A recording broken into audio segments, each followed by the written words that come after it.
Hello, hello! On se retrouve pour ma lecture des énergies de la semaine du 17 au 23 juin.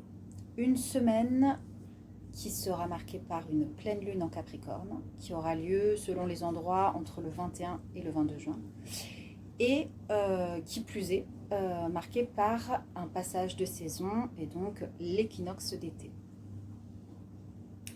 Alors moi immédiatement ce que ça m'a dit avant même que je tire les cartes, puisque je les ai tirées, elles sont ici, c'est une semaine qui semble importante et je dirais même éclairante. Il semble qu'on ait accès à de l'information cette semaine, une information qui est presque comme une réponse à une prière. Alors ça c'est la carte qui me l'a précisé, hein. J'ai vu ça en dos de deck, dos de paquet, la carte de la prière. Quelque chose qui vient comme en réponse à une prière. Alors ça peut être quelque chose qu'on a souhaité, hein. Prière 2, c'est aussi on souhaite que prière de ne pas stationner par exemple. Mais ça peut être aussi une prière silencieuse, quelque chose qu'on vibrait tellement fort sans même en avoir pris conscience, sans même l'avoir décodé mentalement.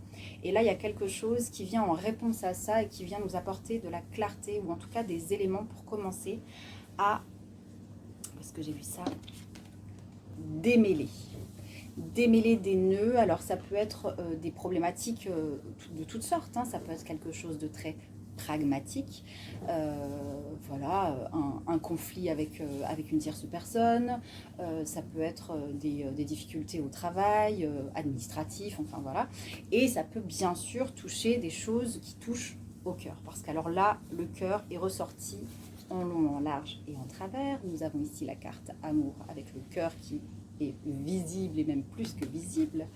On a ensuite l'as de coupe qui nous parle de la sphère émotionnelle. Et là, clairement sur cette carte, le cœur est mis en exergue et ça nous parle de nouveau départ. On a en dos de paquet de ce tarot-ci, The Lovers, donc, qui est une carte, un arcane majeur du tarot qui nous parle d'amour au sens large, hein. Ça peut être l'amour amoureux bien sûr, mais ça peut être aussi l'amour de soi à soi. Ça peut être l'amour pour sa famille, ça peut être l'amour pour ce qu'on fait. Voilà, c'est vraiment l'amour au sens très très large. Et ensuite, on a aussi cette carte du lien à l'autre, avec la carte des frères, qui pour moi, au-delà de la sphère familiale, hein, parle davantage de frères d'humanité ou de sœurs d'humanité, et vraiment de la façon dont nous sommes intrinsèquement connectés, liés les uns aux autres, que voilà, que l'on soit conscient ou pas. Et donc là, ça me parle de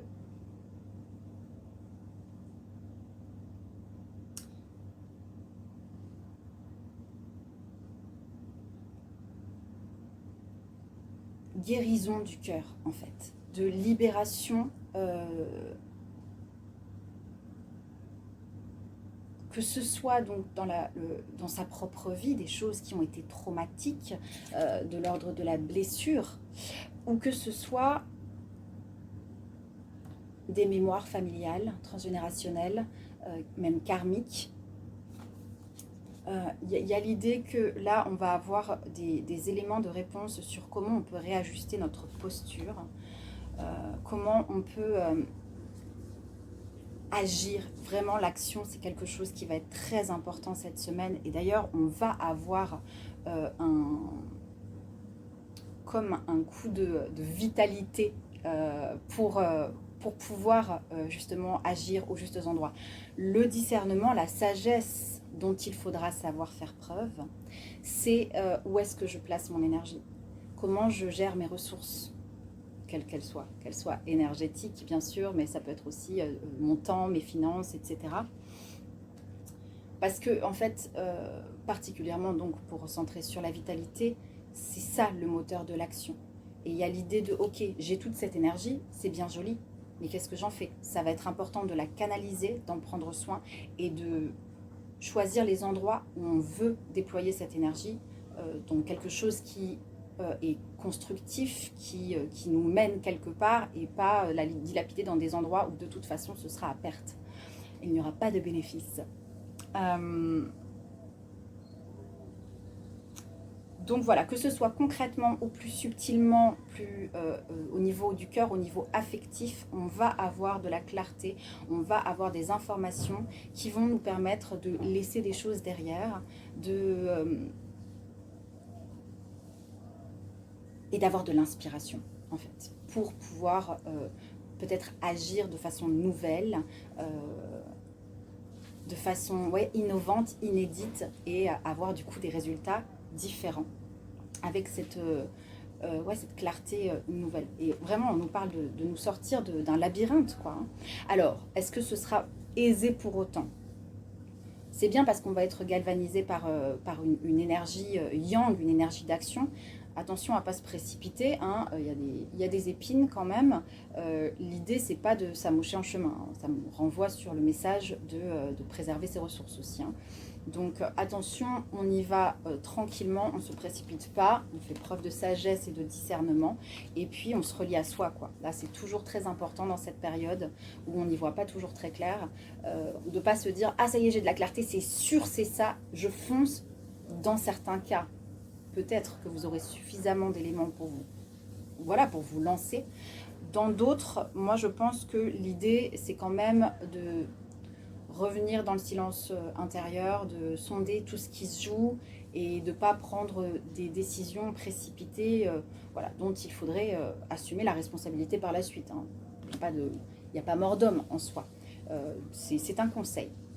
C'est un conseil. Voyons ce que j'ai d'autre par ici. Là, j'ai fait le tour, me semble-t-il. Donc là, je conclue avec mon mini tarot.